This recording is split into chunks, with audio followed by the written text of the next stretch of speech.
Hymen அதாவது கன்னித்திரைன்னு சொல்லி தமிழில் சொல்லுவாங்க. அப்படின்னா என்ன? அது எந்த இடத்துல இருக்கும்?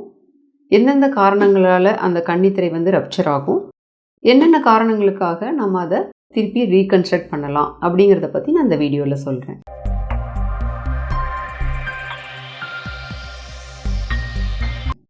I am doctor Govardhini, cosmetic surgery centre, Coimbatore. Hymen அதாவது கன்னித்திரைங்கிறது வெஜினாவோட அவுட்லெட்டில் இருக்கிற ஒரு தின் மெம்பரைன். இந்த மெம்பரைன் வந்து இது வந்து இன்டாக்டாக இருந்தால் தான் பெண்கள் வந்து கன்னித்தன்மையோடு இருக்காங்க அப்படிங்கிறது ஒரு ஜென்ரலான புரிதல். இப்போது இந்த ஹைமன் வந்து எப்பெல்லாம் ரப்சர் ஆகும்? ஃபர்ஸ்ட் டைம் இன்டர்கோர்ஸ் பண்ணும்போது இந்த ஹைமன் ரப்சர் ஆக வாய்ப்பு இருக்குது.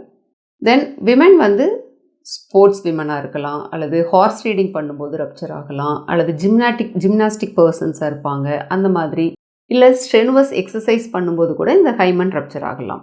வேறு காரணங்கள் பார்த்திங்கன்னா இப்போல்லாம் வந்து மென்ஸ்ட்ரேஷன் அப்போது மென்ஸ்ட்ரல் கப்ஸ் வச்சுக்கிறாங்க அல்லது டேம்பூன்ஸ் வச்சுக்கிறாங்க. அந்த மாதிரி பண்ணும்போதும் இந்த ஹைமன் ரப்சராக வாய்ப்பு இருக்குது. இந்த ஹைமனை வந்து எதுக்காக ரீகன்ஸ்ட்ரக்ட் பண்ணிக்கணும் அப்படிங்கிறதுக்கு முன்னாடி, ஹைமன் ரப்சர் ஆகும்போது ப்ளீட் ஆகும் அப்படிங்கிறது ஒரு தவறான புரிதல் இருக்குது. இது ஹைமன் வந்து பார்த்திங்கன்னா ஒரு avascular membrane, very thin membrane. இந்த ஹைமன் வந்து ரப்சர் ஆகும்போது கண்டிப்பாக ப்ளீட் ஆகிறதுக்கு வாய்ப்பு இல்லை.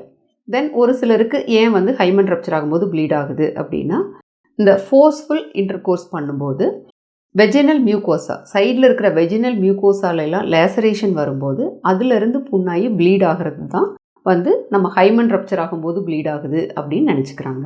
எப்பெல்லாம் ஹைமனை ரீகன்ஸ்ட்ரக்ட் பண்ணலாம் அப்படின்னா, இது வந்து பியூராக இந்த ஹைமன் ரீகன்ஸ்ட்ரக்ட் பண்ணுறது வந்து கல்ச்சுரல் ரீசனுக்காக தான் பண்ணிக்கிறாங்க.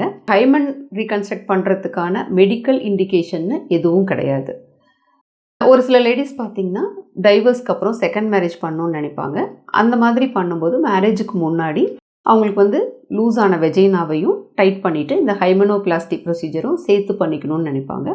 அந்த மாதிரி இருக்கிறவங்களுக்கு பண்ணுறோம். இல்லை ஒரு சிலருக்கு ஹஸ்பண்ட்ஸ் இறந்துருப்பாங்க, அவங்க ரீமேரேஜ் பண்ணணும்னு நினைப்பாங்க. அவங்களுக்கும் இந்த மாதிரி வெஜினல் டைட்டனிங் ப்ளஸ் ஹைமனோபிளாஸ்டி ப்ரொசீஜர் நம்ம சேர்த்து பண்ணுறோம்.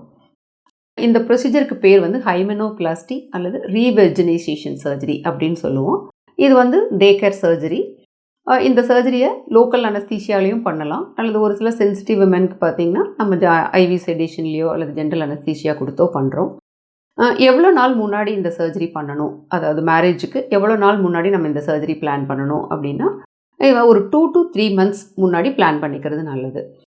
அப்போ தான் வந்து அந்த ஊண்ட் வந்து நல்லா ஹீல் ஆகி உங்களுக்கு வந்து சூச்சர்ஸ் எல்லாம் ஃபால் ஆகிருக்கும். அந்த கரெக்டாக நம்ம 3 months முடியும் போது அந்த சூச்சர்ஸ் எல்லாம் நல்லா விழுந்திருக்கும். இப்போது எகைன் வந்து ஒரு சிலர் என்ன கொஸ்டின் கேட்குறாங்கன்னா, டாக்டர் இந்த ஹைமன் ரீகன்ஸ்ட்ரக்ட் பண்ண அப்புறம் மறுபடியும் இன்டர்கோர்ஸ் பண்ணும்போது ப்ளீட் ஆகுமா அப்படிங்கிறது ஒரு மிகப்பெரிய கொஸ்டின். ஏன்னா ஹைமன்கிறது ஏவாஸ்குலர் மெம்பரைன்ங்கிறதுனால அதிலிருந்து ப்ளீட் ஆக வாய்ப்புகள் கம்மி. அதையும் வந்து நம்ம வந்து பேஷண்ட்டுக்கு ரீஅஷூரன்ஸ் கொடுக்குறோம். கண்டிப்பாக நீங்கள் வந்து எகைன் இன்டர்கோர்ஸ் பண்ணும்போது ப்ளீட் ஆகும்னு நினைக்க வேண்டாம். வெஜினல் மியூகோஸா வந்து லேசரேஷன் ஆகிறதுனால தான் ப்ளீட் ஆகுதோ ஒழிய ஹைமன் ரப்சர் ஆகிறதுனால ப்ளீட் ஆகிறது இல்லை.